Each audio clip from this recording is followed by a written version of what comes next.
자, 경영주택 보시죠. 자, 경영주택은 이제 상가랑 주택이 같이 있는 거야. 같이 있는 거야. 주택 임대는 면세, 상가 임대는 과세. 앉아 있는 거 안 분할 거라. 안 분. 자, 근데 어떻게 하느냐? 밑에 표를 봐봐요. 경우에 보니까 주택 면적이 상가 면적보다 큰 경우, 밑에는 주택 면적이 상가 면적보다 작거나 같은 경우도 있지. 조교선생님 같은 경우가 어디에 붙었어요? 밑에 붙었다고. 주의해야 돼. 출제 교수님들이 이걸 가지고 같은 경우로 출제한 적이 있다. 수업에서 헷갈리니까. 위에는 큰 경우고 밑에는 작거나 같은 경우다. 됐지? 위부터 보자. 주택이 상가보다 큰 경우에는 전부 다 주택으로 봐버려. 그럼 상가는 없다고. 전부 다 주택으로 봐버린다고. 그래서 한참 상가주택이 재미가 있었다고. 1층 상가로 세를 주고 2층 원룸, 3층 전세, 4층이랑 옥탑방은 자기가 살아. 그럼 2층부터 4층까지는 주택이지. 1층만 상가고. 그러면 전체를 다 주택으로 봐버렸거든. 임대소득에 대해서 면세했었다고. 그래서 재미가 있었어. 재미가. 그리고 또 뭐 재밌었는데 주택으로 봐가지고 1세대 1주택 비과세 혜택을 받다고. 그걸 팔아치 안 넘길 때. 근데 이제는 재미가 없어. 고가주택인 경우에는 상가는 상가, 주택은 주택으로 봐. 그래서 요즘 상가주택 인기가 확 식어버린 거야. 확 식어버린 거야. 상가주택, 정관에 상가주택들 뭐 안 나가는 것들 많은데 9억, 10억 이런 거는 장사 안 되는 상가주택이거든. 좀 제대로 된 데는 16억 정도씩 한다고. 16억, 17억 이렇게. 얘네들 이제 고가주택으로 들어가지고 안분 계산이 이루어진다. 그래서 상가주택이 이제 재미가 없어졌어. 노후에. 자, 밑에 주택이 상가보다 작거나 같은 경우에는 주택만 주택으로 봐. 그럼 상가는 상가로 보지. 그때 부수토지는 어떻게 할 거냐 이거야. 둘 중에 큰 거야. 똑같이. 연면적과 정착면적의 5배, 10배. 됐죠? 근데 둘 중에 작은 거란 얘기는 한도가 있다는 얘기지. 한도는 어떻게 계산하는데 토지 면적을 건물 중에 주택 면적 비율로 안 분해. 이렇게 계산한 면적이 주택 부수토지야. 나머지는 상가 부수토지. 다음 페이지 4를 볼게요.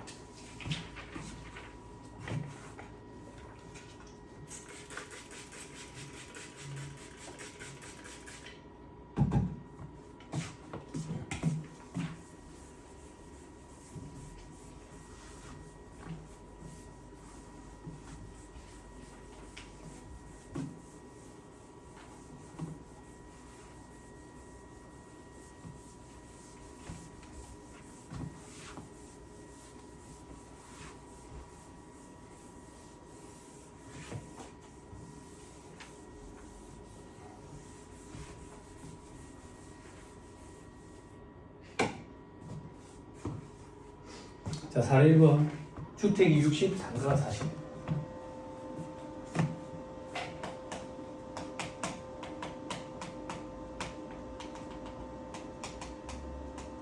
자, 앉아있는 건 얼마인데? 1,500제곱미터. 됐어요? 지금 한번 보세요. 주택이 60제곱미터고 상가가 40제곱미터야. 이걸 세를 주고 월세를 받았다 그 얘기라고. 월세. 그 중에 얼마가 부가세가 붙고 얼마가 면세가 되는 거냐 그 얘기야. 됐어요? 거기까지 계산 문제로 등장하면 수험생들이 다른 문제부터 풀어. 시간이 걸리기 때문에. 근데 우리 부가가치세법 세무사 시험 1차 시험에 면적만 안분 계산하라 이런 문제가 등장할래. 그런 건 달려들어서 풀어야 돼. 시간이 얼마나 걸리니까. 지금 봐. 주택이 상가보다 큰 경우에 해당하네. 그러면 주택만 주택으로 본다 했다고. 그럼 주택은 60제곱미터야. 상가는 40제곱미터로. 됐죠? 자, 이제 주택 부수토지 계산해야지. 주택 부수토지, 주택의 연면적 60제곱미터네. 그지? 둘 중에 큰 거래. 정착 면적 앉아있는 거 60제곱미터지. 요거에 도심지역 4대 5배. 300제곱미터. 요게 크네. 근데 한도가 있다고. 한도. 어떻게? 총 1,500 중에 건물이 100제곱미터인데 그 중에 주택 60. 됐어요? 그럼 900이네. 그치? 둘 중에 작은 건 300. 주택 부수토지는 300제곱미터. 상가 부수토지는 900제곱미터. 됐어요? 들어봐봐. 뭘 하고자 하는 거냐면 내가 지금 이걸 세를 주고 돈을 받았잖아요. 그지? 그럼 난 뭘 빌려줬냐면 땅도 빌려주고 건물도 빌려준 거야. 그지? 그 중에 면세되는 게 얼마고 과세되는 게 얼마냐고. 그럼 나는 뭘 하냐면 돈 받은 거 중에 건물 빌려준 값은 얼마고 땅 빌려준 값은 얼마인데 이렇게 나눠. 그 건물 중에 주택을 빌려줘서 얼마 받았는데 상가를 빌려줘서 얼마 받았는데 그걸 60대 40, 6대 4 비율로 안분하는 거야. 그리고 땅 빌려주고 돈 받은 거 중에 300대 900으로 안분하는 거야. 그래서 과세 면세를 집어넣는 거야. 부가세 신고할 때. 그 작업을 하는 건데 요 밑작업까지, 즉 면적까지만 안분한 이 작업까지만 가지고도 시험 문제를 구성을 한다고. 그러니까 할 줄 알아야 돼. 됐죠? 어렵다고 거짓말해요. 안 어렵죠? 그죠? 요새 방금 표정은 굉장히 자연스러웠다. 더럽게 짜증나지만 이제 짜증나지 않는 듯한 그런 표정. 그죠? 아주 자연스러웠어요. 그죠? 네. 어색하면 강퇴된다고. 농담이다. 자, 사례 2번. 주택 50, 상가 50, 앉아있는 거 3천. 선생님, 근데 주택이 50이니까 다 주택으로 말해요. 지금 얘기 잘못했네. 전부 주택이지. 주택이 100. 상가 없어. 죄송해요. 다시 하자. 말 잘못했다. 네? 지금 한번 보세요. 말 잘못했다. 큰일 날 뻔했다. 아무도 피드백을 안 줘. 자, 다시 보세요. 잘못 얘기했어요. 다시 할 거예요. 이제 반대로 했어요. 지금 작은 경우는 주택이 상가보다 큰 경우는 전부 다 주택이라고. 전부 다 주택이야. 주택이 100이야. 100. 상가는 없어. 자, 주택 부수토지 계산할게. 주택의 연면적 전부 다 주택이라니까 100. 정착 면적 전부 다 주택이라니까 100. 요걸 5배. 500. 앉아있는 건 안분하는 거야. 안분 1500 곱하기 건물은 100 분의 주택 전부 다 주택이라니까 100. 그래서 요거 생략해도 돼. 아무튼 간에 계산하면 1500이니까 2시에 잡으면 500제곱미터가 주택 부수토지. 나머지 1000이 상가 부수토지. 죄송해요. 말 잘못했어요. 됐죠? 요게 주택이 상가보다 큰 경우야. 됐어요? 시험에 주택이 상가보다 큰 경우가 더 많이 나와. 죄송해요. 반대로 얘기했어요. 됐죠? 자, 이제 그 다음 50, 3천 보자.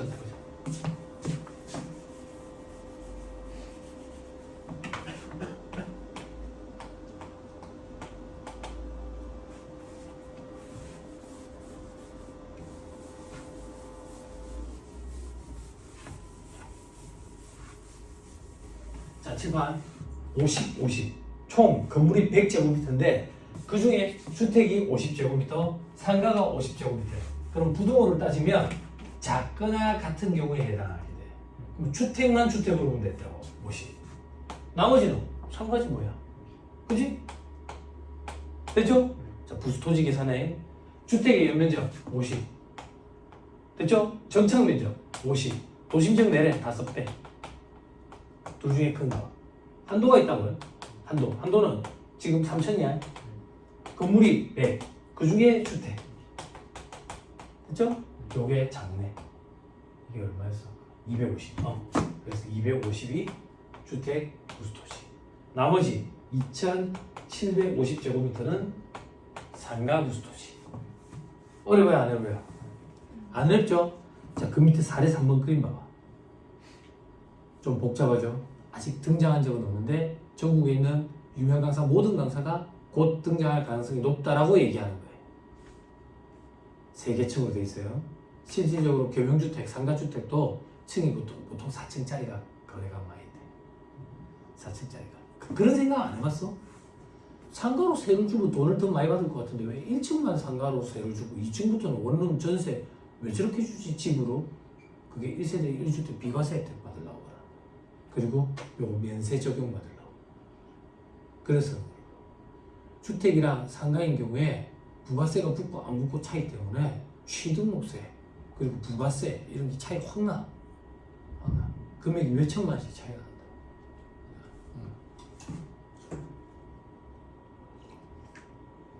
60, 60, 60, 900. 저만 그릴게요.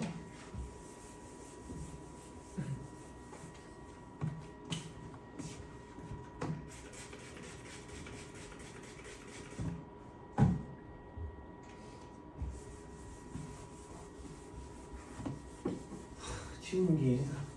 조교 선생님 어디 가면 만날 수 있어요? 학교에?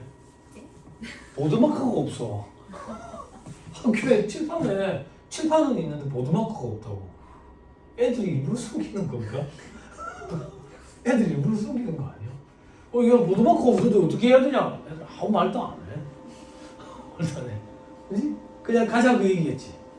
지난주에 이제 몸이 좀 힘들어가지고 그만 가자. 그랬더니 애들이 최근에 나. 휴강인 거였어. 몸이 안 좋아가지고. 그래서 최근에 오전 수업하고 나니까 되게 힘들더라고.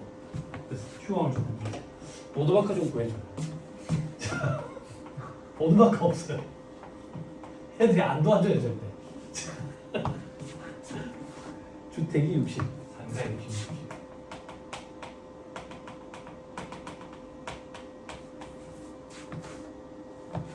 900. 자, 칠판 보세요. 아직 등장한 적은 없어요. 주택은 60제곱미터, 상가는 60, 60, 120제곱미터.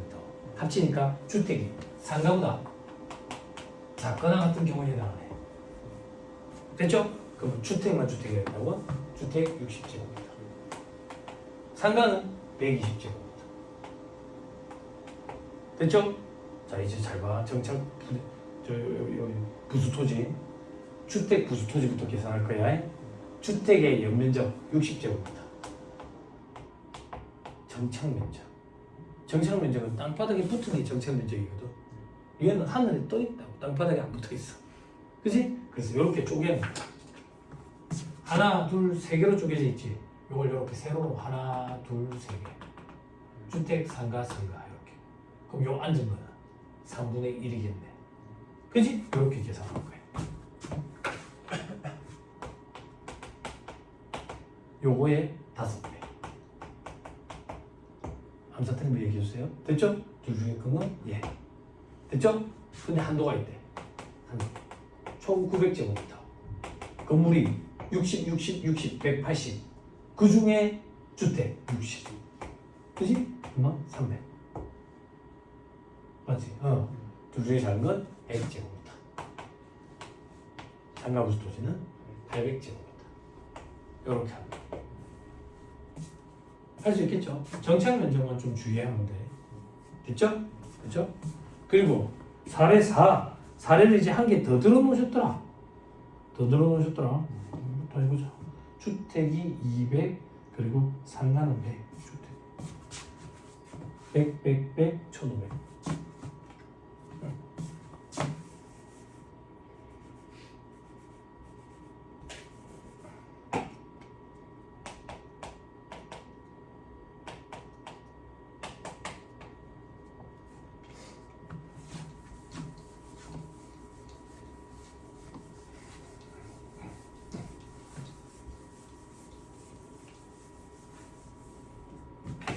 자, 이건 예전에 어떤 사례예요? 어떤 사례? 새로 만들어놨어요. 새로. 자, 주택은 100. 아닌데 뭐 잘못됐다. 주택이 2개가. 주택은 200. 상가는 100. 큰 경우에 전부 다 주택으로 붙어있어요. 그럼 주택은 총 300 이렇게 되는 거예요.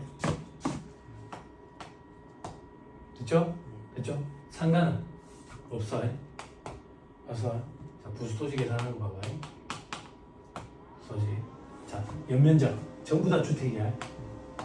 정착면적 전부 다 주택이라고. 그지? 정착면적은 100이지. 땅바닥에 붙은 게 정착면적이라고. 그러니까 여러분들 책에 보면 100 곱하기 300분의 300이라 되어 있잖아. 그냥 그렇게 생각할 필요 없이 여기 땅바닥에 붙은 게 정착면적이라고. 100 보신적 내니까 5배. 500. 이게 크네. 됐죠? 한도가 있어요. 한도는 1500. 건물 연면적 300. 분의 주택은 전부 다 주택이라고. 그렇지? 요게 참 500제곱. 상가부수 토지는 1000제곱. 됐어요? 됐죠? 자, 수험생들이 어떤 질문하냐면 세무사님, 상가 면적이 없는데 상가 부수 토지 면적이 있을 수가 있어요? 있지? 있지? 저게 어떤 개념입니까? 아까 집을 빌려주는데 땅이 이만큼이더라. 그때 요만큼은 면세, 나머지는 과세. 그 부분이다라고 생각하면 돼요. 됐어요? 그렇죠? 오케이, 됐다. 자, 다음 페이지 정리돼 있죠? 그 위에 간편법 있죠? 그죠? 자, 이 책의 저자가 여러분들을 위해서 간편법 이런 걸 이렇게 많이 하는데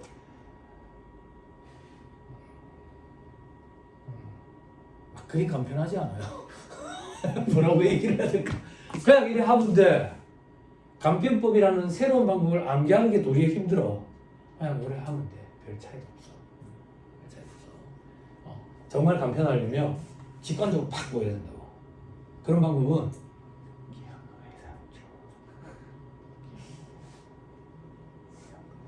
이거 소리 안 들리는 거 맞다. 갑자기 소리 안 들어가는 게 아니고. 네. 민원의 회사는요. 와, 얘가 근데 엄청 친절하다. 핸드폰 2개.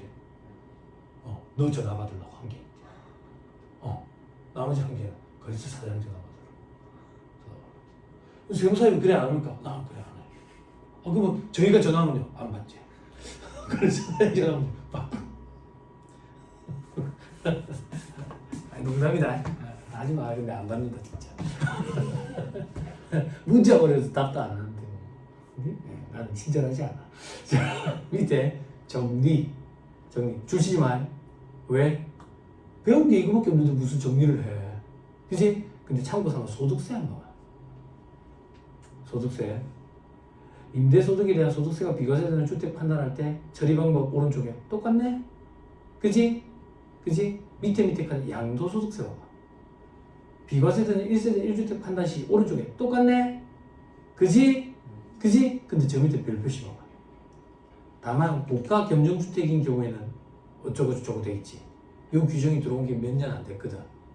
그래서 상가주택이 이제 재미가 없어져버렸어. 이 규정이 들어오면서부터.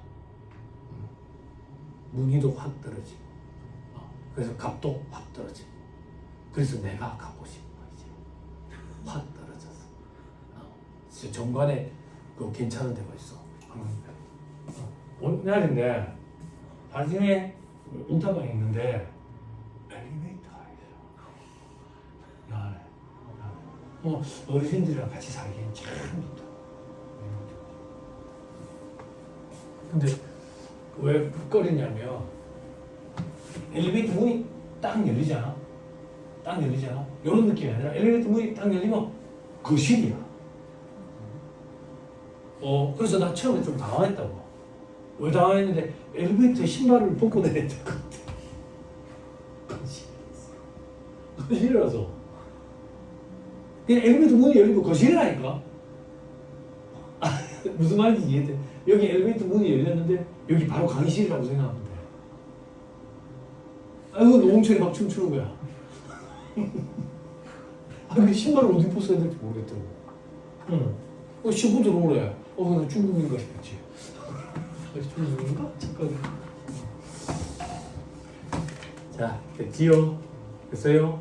자, 이 면접까지만 가지고 문제를 구성을 한다고. 만약에 이렇게 얘기해 줄게. 자, 여러분들 신경 안 쓰고 시험장에 갔는데 만약에 이 문제가 나왔다. 그럼 수험생들 반응 재수. 됐어? 그럼 여러분 좀 풀 줄 알아야 돼. 무조건. 남들보다 더는 못해도 남들 하는 거 무조건 갖고 가야 돼. 응? 다음 페이지. 면세 포기. 앞에서 공부했지. 영세율 적용받으려고 면세 포기를 밟으면 된다 했잖아. 그지? 기억나죠? 그죠? 왜? 영세율은 매입세액이 환급되니까 훨씬 더 유리하지. 예? 자, 취지. 누적효과, 환수효과를 제거하기 위한 취지다. 누적효과, 환수효과 이런 거 뭔데요? 나중에 화장실에 갔는데 신문을 안 갖고 왔어. 그럴 때 세법 결혼책에 보면 누적효과, 환수효과가 아마 보지 말라는 보론에 있을 거야. 그걸 한번 천천히 읽어봐. 이게 어떤 거냐면 거래의 중간 단계에 면세가 끼어버리면 다음 단계에서 면세 효과가 없어져 버리는 그런 현상이 생겨. 그래서 부가세가 더 붙는 그런 현상이 생기거든. 그래서 물건값이 도리어 더 높아져 버려. 이런 게 누적효과, 환수효과 이렇게 표현하거든. 거래의 중간 단계에서 영수에 느껴도 그런 일이 생길 때가 있어. 아무튼 간에 그런 거 우리 시험에 등장하지 않고 대학에서 강의할 때, 자 오늘은 누적효과가 뭔지 알아보자. 면세효과가 저기 환수효과가 뭔지 알아보자. 자 알겠나? 모르겠는데요 교수님 한 잔 먹어봐라. 알겠나? 모르겠는데요 계속 먹어봐라. 알겠습니다. 집에 보내주세요. 알겠지? 이런 거. 너무 쓰레기가. 네? 우리 시험은 누적효과, 환수효과를 제거하기 위한 취지가 면세폭이다. 야, 그 정도 됐죠? 자, 그 밑에 근데 여러분들 아직 공부가 많이 안 이루어졌기 때문에 그 기본서의 누적효과, 환수효과 취지 읽어보면 이해를 못할 수도 있어요. 스트레스 받지 마. 이래도 이 끝나고 나서 다시 읽어보면 당연하네. 그래 될 거야. 걱정 안 해도 돼. 됐죠? 네가 왜 안 해주는데? 나 시간 낭비라서 안 해줘. 그런 거. 응? 시험 나오지도 않고. 자, 그럼 밑에 면세 포기 대상. 내가 면세를 적용받고 있다고 해서 무조건 다 면세 포기할 수 있는 건 아니야. 아무나 할 수 있는 건 아니라고. 또 그러면 영세율이 적용되는 경우에 면세를 포기하면 영세율을 적용받을 수 있어. 혹은 공익단체 중 학술 등 연구단체가 연구와 관련해서 실비 또는 무상으로 공급하는 제약. 이런 게 뭔데요? 알 필요 없어. 시험에 이 조문이 그대로 등장해. 됐죠? 맞다 틀렸다만 구분할 수 있으면 돼. 자, 그럼 밑에 절차 규정. 면세 포기는 기간 제한 이런 거 없어. 됐나요? 됐어요? 그리고 승인 요건 이런 거 없어. 이게 뭔데요? 면세를 포기하고자 하는 자는 면세를 적용받은 지 3년이 지나는 시점까지는 면세 포기를 하지 못한다. 그러면 그럴듯하다고. 혹은 면세 포기 신청을 하고 관할 지방 국세청장의 승인을 요한다. 그럴듯하다고. 말문제 포기가 오답 포기가 그렇게 구성이 된다고. 근데 그런 거 요건 없다. 기간 제한도 없고 그리고 승인 요건도 없다. 그리고 포기 신고하고 지체 없이 사업자 등록을 해야 된다. 지체 없이라는 표현이 나오면 또 힘들다. 포기 신고하고 3일 내에 사업자 등록을 해야 된다. 과세기간 종료일까지 사업자 등록을 해야 된다. 그럴듯하다. 됐죠? 그럼 사업자 등록을 해야 된다. 이게 무슨 말인데 앞에서 우리 공부했지. 면세 사업자는 부가세법상 납세 의무자가 아니라서 부가세법상 재반 의무는 부담할 의무가 없고 그 의무 중에 사업자 등록 의무가 되지. 근데 우리는 실질적으로 법인세법, 소득세법에 의해서 사업자 등록을 내놨다 했지. 그래서 실질적으로 면세 포기를 하게 되면 사업자 등록 정정이 이루어져. 사업자 등록증이 있으니까. 무슨 말인지 이해했죠? 자, 그 밑에 재적용 절차. 포기 신고로부터 3년간은 부가세 면제를 받지 못한다. 왔다 갔다 장난질 치면 안 될 거 아니야. 일단 면세 한번 포기하면 3년간은 다시 면세를 적용 못 받는다고. 이게 면세 포기 신고로부터 3년이 되는 날이 속하는 과세기간 종료일까지는 면세 적용받지 못한다. 이러면 또 그럴듯하다. 이렇게 오답 포기가 많이 등장해. 왜? 간이가세 포기 절차가 그래. 간이가세 포기 절차를 밟은 사람은 3년이 되는 날에 속하는 과세기간 종료일까지는 다시 간이가세를 적용을 못 받아. 여기는 3년, 거기는 3년이 되는 날에 속하는 과세기간 종료일까지. 헷갈리죠? 그래서 말문제 보기에 같이 구성이 돼. 자주 등장했어. 그렇게. 그래, 간이가세 포기 절차 규정이랑 주의해야 돼. 찾아보자. 말로만 얘기하지 말고 확인하고 가자.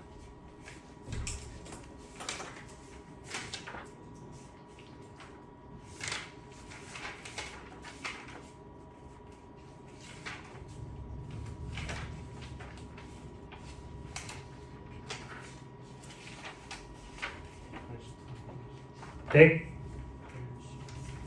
183? 보자. 비교 규정 이걸로 볼까? 183페이지 보자.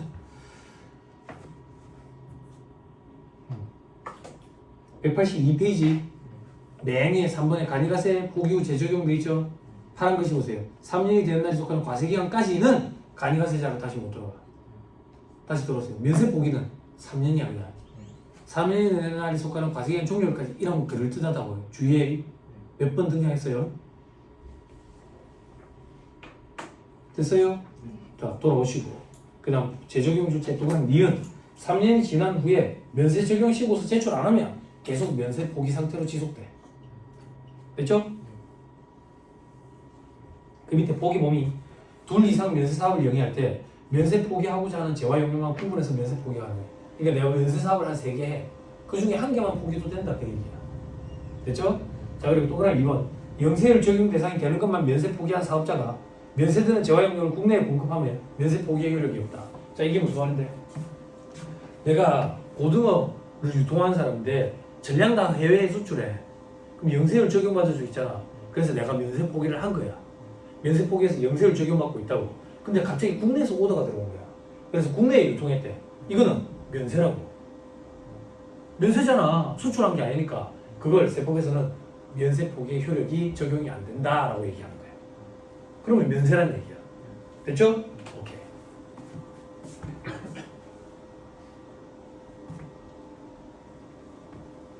자 밑에 면세 효력 포기 효력 발생 시기에 되어 있죠. 그죠? 면세 포기 효력은 면세 포기를 하고 사업자 등록을 한 이후 거래부터 명세율 적용받는 거예요. 그 밑에 누적효과 한수효과를 제거하기 위한 부가세법상 제도 이런 게 시험 문제에 등장하면 시험 문제 퀄리티가 굉장히 높아. 아직 공부 안 했지만 체크만 해놔. 면세 포기, 의제매입세 공제 나중에 공부해. 그리고 가내가세 포기 절차가 있다. 자 이제 절차 규정 1-77페이지 세금계산서와 영수증. 세금계산서 양식 있죠?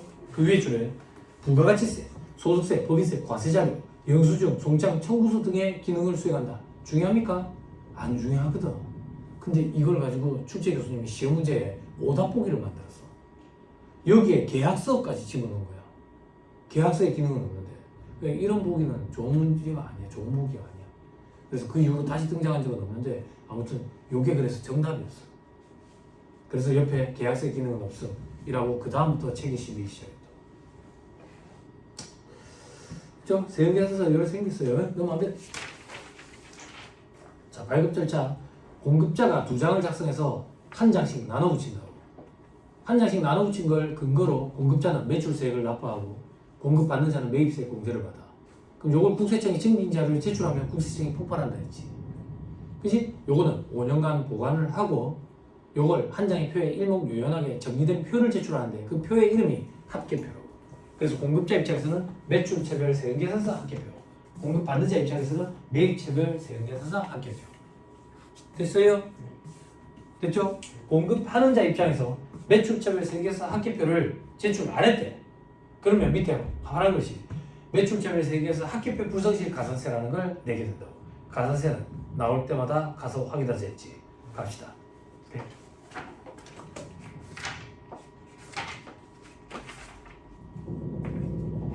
(1-166페이지)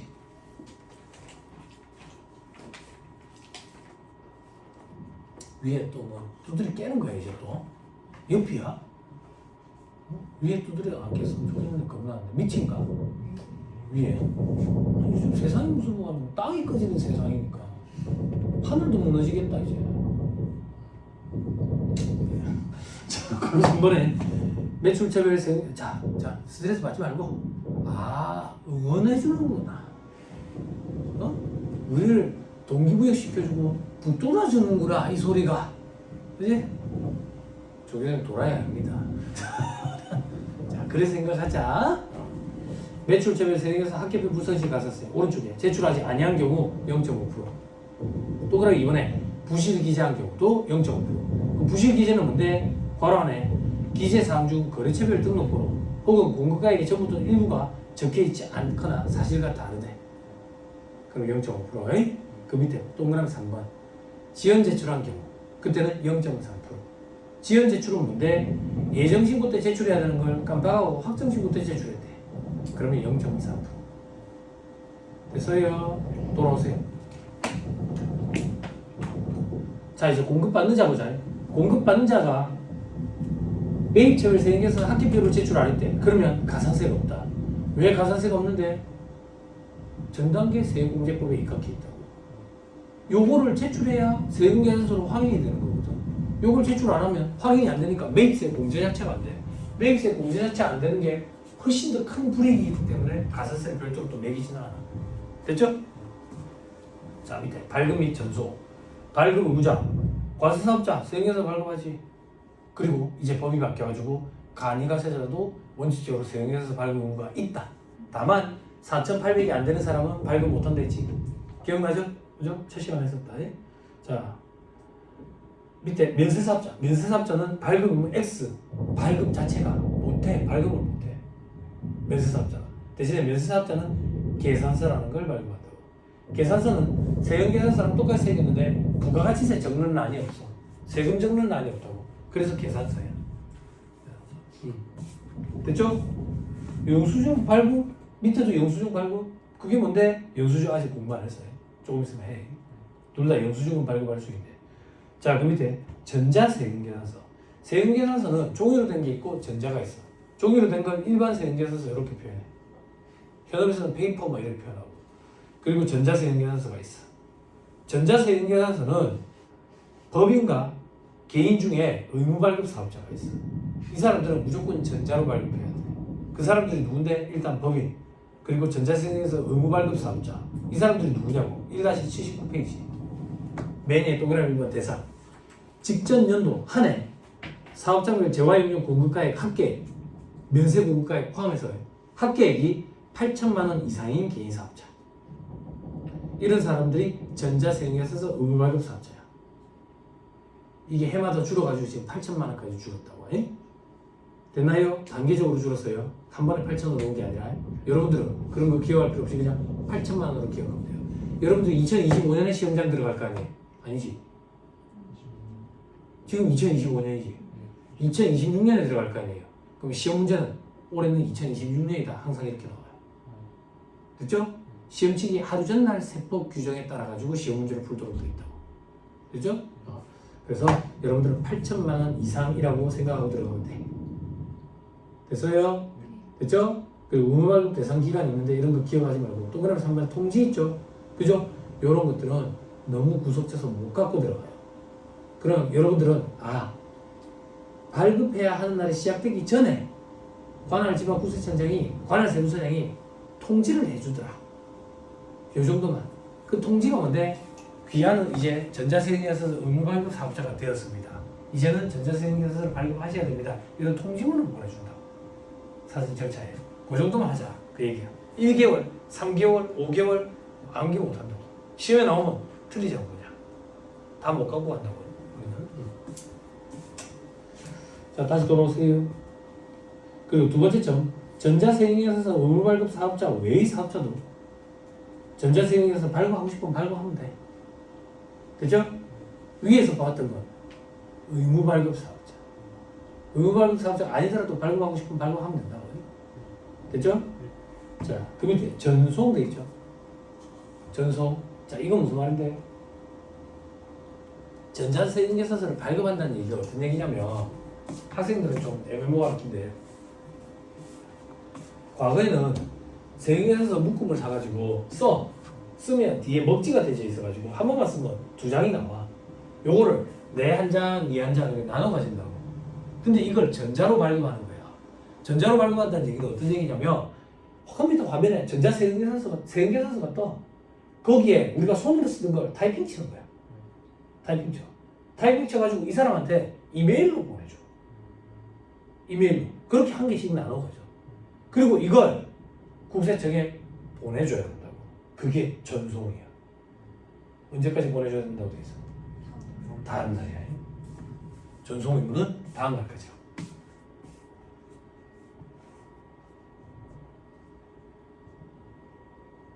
됐나요? 자, 그 밑에 수입세액계산서. 수입세액계산서 누가 발급한다 해서?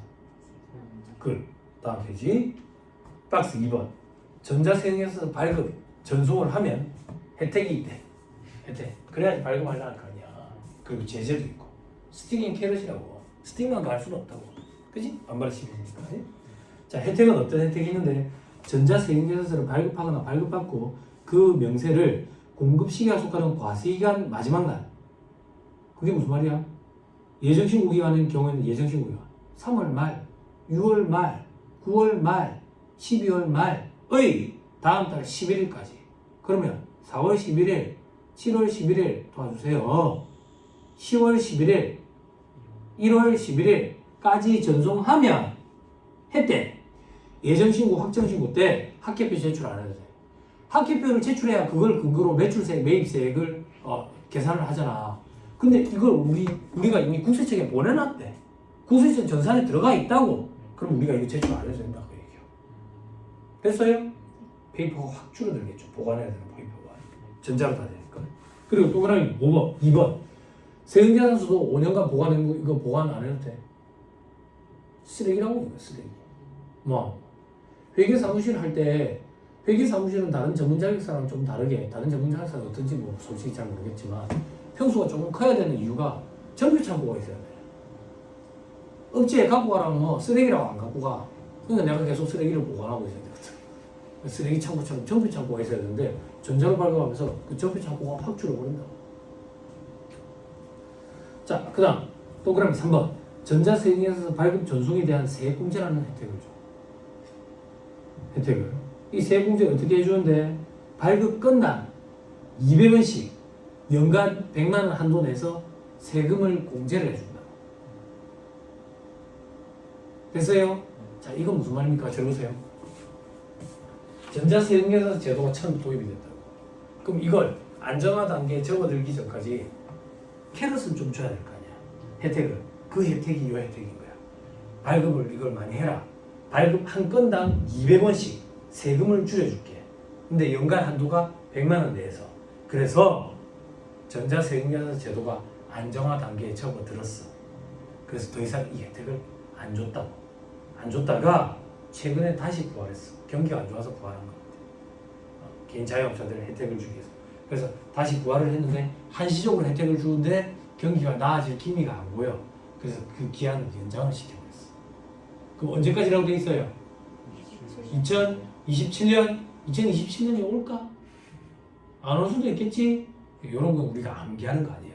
그냥 우리가 시험장에 들어갈 때는 이 규정이 적용이 되니까 우리는 이걸 그냥 암기해서 가는 거지 2027년까지 이런 거 암기하는 거 아니에요. 됐죠?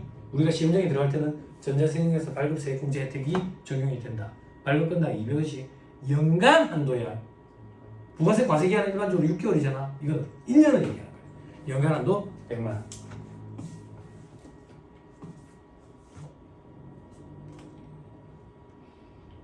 됐나요? 근데 아무나 다 해주는 건 아니야. 어떤 사람들 해주는데 두 번째 줄에 직전 연도 사업장별 재화용의 공급가액, 면세 공급가액 포함해서 합계액이 3억 원 미만인 개인 사업자. 그게 좀 영세한데 법인이라는 표현이 있어요. 법인은 안 해줘야 해. 그리고 해당 사업년도 신규 사업자도 해줘. 됐어요? 그죠? 법이 애매모호해가지고 견해 차이가 생길 수가 있기 때문에 이렇게 명시해놨어. 어떤 견해 차이? 신규 사업자는 직전 연도가 없잖아. 그럼 없으니까 해줘야 돼? 안 해줘야 돼? 해주고 있었어. 해주고 있었는데 법이 조금 더 명확하게 신규 사업자도 포함시켜버렸어. 그럼 이제 논란의 여지가 없어져 버린 거지. 됐죠? 이 법을 하는 사람들이 법조문을 뜯어서 읽는다. 이런 거에 특화된 사람들이 이제 변호사들. 요번에 이제 국가에서 일어난 그 큰 사태 때문에 어제봐서 막 서로 변론하고 이러는 거 봤지? 그지? 어이가 없지? 말장난하는 거 같고 법조문은 그렇게 해석을 한다. 이런 걸 엄격 해석의 원칙이라고 해요. 유추 확대 해석을 하게 되면 사고가 터진다고. 이게 법조문이 만들어진 취지가 좋은 취지니까 여기에도 이렇게 해주겠지. 그런 게 망구 내 생각이야. 망구 내 생각이라고 표현하면 좀 무식해 보이니까 세법에서는 유추 확대 해석이라고 표현해요. 유추 확대 해석이 일어나면 큰일이 사고가 터져줘야 돼. 법조문 그대로만 해석해야 돼. 원격 해석의 원칙. 그래서 나중에 여러분들 2차 시험도 공부하게 될 거예요. 조세법률주의, 조세법의 근거돼 있는 대로 근거 과세의 원칙, 원격 해석의 원칙, 엄격하게 해석해서 유추 확대 해석하면 안 돼. 이런 것들. 됐습니다. 그 정도 보시죠. 자, 밑에 제재.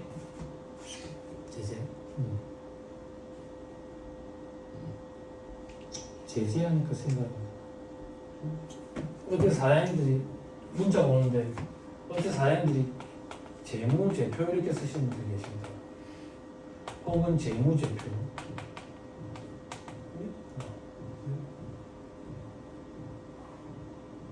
반응이 왜 이래? 그래 생각하는 거야? 재무제표잖아. 뭐야? 뭐가 맞는 거야? 뭐는 초등학생가 이거잖아. 그지? 그 사람들은 무식해서 아니지, 모르지. 공부해본 적이 없으니까. 그러다 무식하다 얘기하면 좀 그렇지. 비하하는 거. 이쪽에 대해서 잘 모르는 거지. 근데 여러분들은 이런 거 실수하면 안 되지. 응? 재무, 파이낸셜. 이거는 모두 제자 여러 개가 있어서. 제재. 사람 이름 아니야. 사람 이름 요즘 워낙 다양해가지고. 개그맨인 줄 알았는데 그 사람 개그맨이 아니더만. PD 출신이라며. 이제 몰라? 잼잼 말고.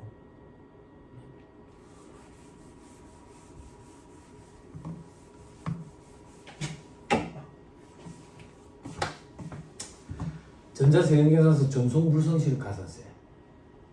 전송과 관련된 가산세야. 됐지? 또 가산세가 나왔네. 졸음이 오고 졸음이 어떡하노. 어젯밤에 잠 잘 못 잤죠? 잠 잘 못 잤죠? 희한하다. 뒷날 세법 수업이 있으면 왜 잠이 안 오는데? 가기 싫어. 가기 싫으면 잠이 안 온다고. 근데 안 가면 저 자식이 잔소리 엄청 할 것 같거든. 진도도 전국에서 제일 빠르거든. 한 주 빠지면 그냥 포기하는 게 낫거든. 진도 그 정도 빠르다고 제가. 안 오고 싶은데 억지로 왔죠. 그죠? 그럼 듣고 있으면 그래도 오길 잘했다는 생각이 들겠지. 집에 갈 때도 더 이렇게 피곤해.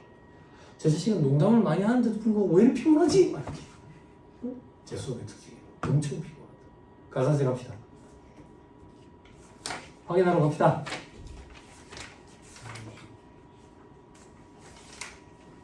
자, 1-165페이지. 자, 1-165페이지. 괄호 이번에 제목 읽어주세요. 됐죠? 오른쪽에 동그라미 1번 보면 안 돼요. 동그라미 1번 제목 눈으로 한번 봐보세요.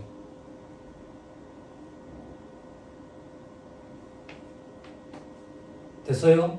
우리에게 필요한 건 동그라미 3번이에요. 어떤 차이가 있는데 동그라미 1번은 발급을 안 한 거예요.